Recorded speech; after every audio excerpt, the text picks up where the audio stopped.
होतं असं की आटपाट नगरामध्ये एक राणी असते, तिला ना संतान होत नसतं. मग ही राणी काय करते, त्यांच्या मिडवाईफला म्हणजे परिचारिका जी असते तिला सांगते की तू गावामध्ये बघ कोणाला लहान बाळ झालेलं आहे का आणि ते घेऊन ये आणि आपण सांगूयात की ते माझं आहे म्हणून.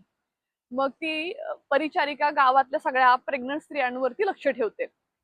तिला अशी एक स्त्री सापडते, मग ती तिला जाऊन काय सांगते की तुझी डिलिव्हरी आहे ना ती मी स्वतः काही शुल्क न घेता करेन.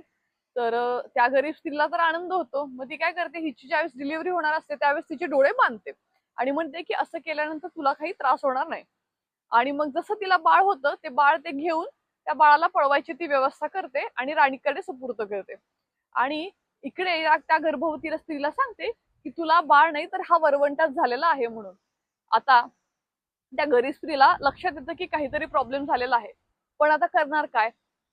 मग ती निराश न होता ह्या जिवतीच्या पूजेचं व्रत करते. दर शुक्रवारी श्रावणाच्या ती हे व्रत करत असते. अशी अनेक वर्ष लोटून जातात. तिच्या मनामध्ये फक्त एकच इच्छा असते की माझं बाळ मला परत मिळावं, माझं बाळ जिथे कुठेही असेल ना तिकडे सुखरूप राहावं. मग हा ज्यावेळेस मोठा होतो त्यावेळेस तो काशी क्षेत्रामध्ये जातो तीर्थाटन करण्यासाठी.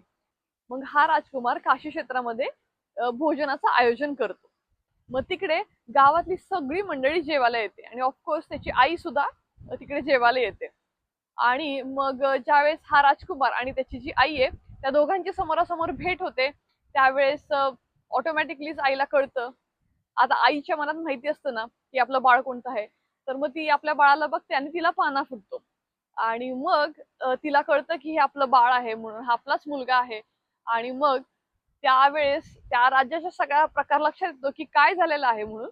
आणि मग तो तिचा मुलगा तिच्याकडे पुन्हा सुपूर्त करतो.